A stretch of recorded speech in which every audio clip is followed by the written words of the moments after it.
देवी लक्ष्मी कहाँ विराजमान होती है। एक दिन धर्मराज युधिष्ठिर ने पितामह भीष्म से पूछा, हे पितामह, क्या करने से मनुष्य के दुखों का नाश होता है? कोई मनुष्य दुखी होने वाला है अथवा सुखी होने वाला है, यह कैसे समझ सकते हैं? किसका भविष्य उज्जवल होगा और किसका पतन होगा, यह कैसे पता चल सकता है? पितामह भीष्म ने कहा, पुत्र, इस विषय में एक प्राचीन कथा तुम्हें सुनाता हूँ। एक बार इंद्र देव और वरुण देव सूर्य की पहली किरण निकलने से पहले ही एक नदी के तट पर पहुंचे और उन्होंने देखा कि देवऋषि नारद भी वहां आए हैं। देवऋषि नारद जी ने नदी में स्नान किया और मन ही मन में जप करते करते सूर्य नारायण जी को अर्घ्य दिया।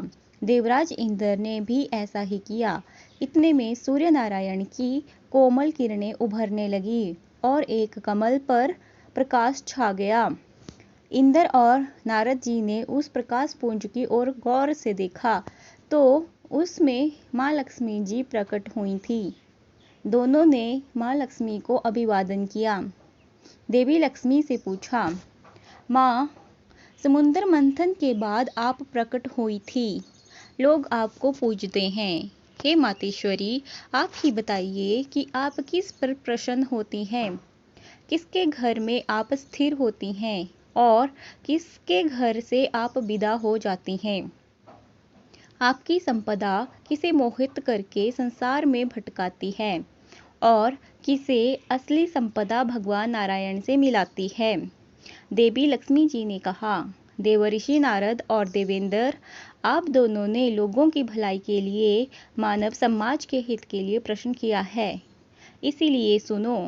पहले मैं उनके पास रहती थी जो पुरुषार्थी थे, सत्य बोलते थे, वचन के पक्के थे, अर्थात बोलकर मुकरते नहीं थे, कर्तव्य पालन में दृढ़ थे, अतिथि का सत्कार करते थे, निर्दोषों को सताते नहीं थे, सज्जनों का आदर करते और दुष्टों से लोहा लेते थे।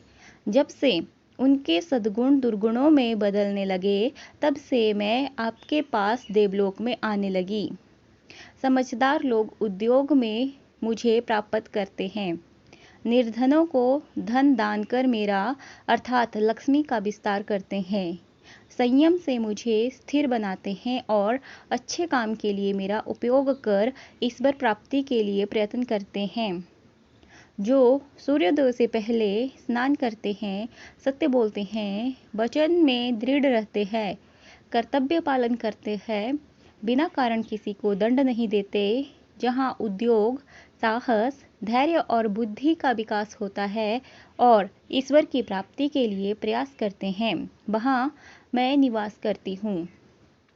जो लोग सरल स्वभाव के होते हैं, किसी को हानि नहीं पहुंचाते, दृढ़ भक्ति करते हैं, मृदुभाषी होते हैं, नम्र होते हैं, जिनमें विवेक होता है, तत्परता, यह सद्गुण जिस घर के व्यक्तियों में है, वहां मैं निवास करती हूँ।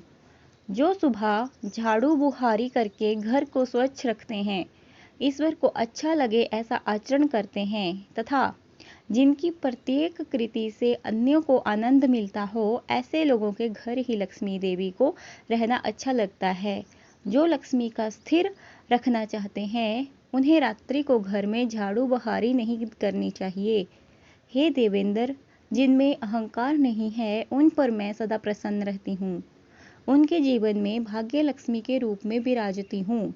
स्वयं देवी लक्ष्मी से यह बातें ज्ञात होने पर देवऋषि इंद्रदेव ने देवी महालक्ष्मी के चरणों में कृतज्ञता व्यक्त की। लक्ष्मी पूजन के दिन ही भगवान श्री विष्णु जी ने देवी लक्ष्मी जी सहित सर्व देवताओं को राजा बलि के बंदीगृह से मुक्त किया था।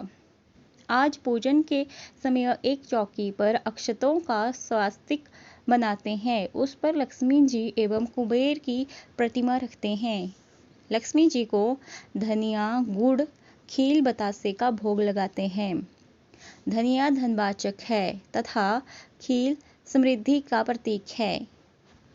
उस रात लक्ष्मी जी सर्वत्र संचार कर स्वयं के निवास योग्य स्थान खोजती है, ऐसा पुराणों में बताया गया है। उन्हें कहाँ रहना अच्छा लगता है, इसकी कथा अभी हमने सुनी ही है। हमारे घर लक्ष्मी जी वास करें ऐसा आपको लगता है ना? तो आप स्वयं में सद्गुण लाने का निश्चय करें। यही खरा लक्ष्मी पूजन है। आज के दिन नई झाड़ू लेकर मध्य रात्रि में घर बुहारा जाता है। कचरा अर्थात अलक्ष्मी केवल आज ही की ही रात कचरा बाहर फेंकते हैं, अर्थात अलक्ष्मी को बाहर निकालते हैं। अन्य किसी भी समय हम रात्रि में कचरा बाहर नहीं फेंकते हैं। तो हम भी हमारे स्वभाव दोषों का नाश कर सत्वगुणी बनने का प्रयास करेंगे तो हम पर भी माता लक्ष्मी की कृपा रहेगी। तो ऐसा सभी प्रयास करेंगे।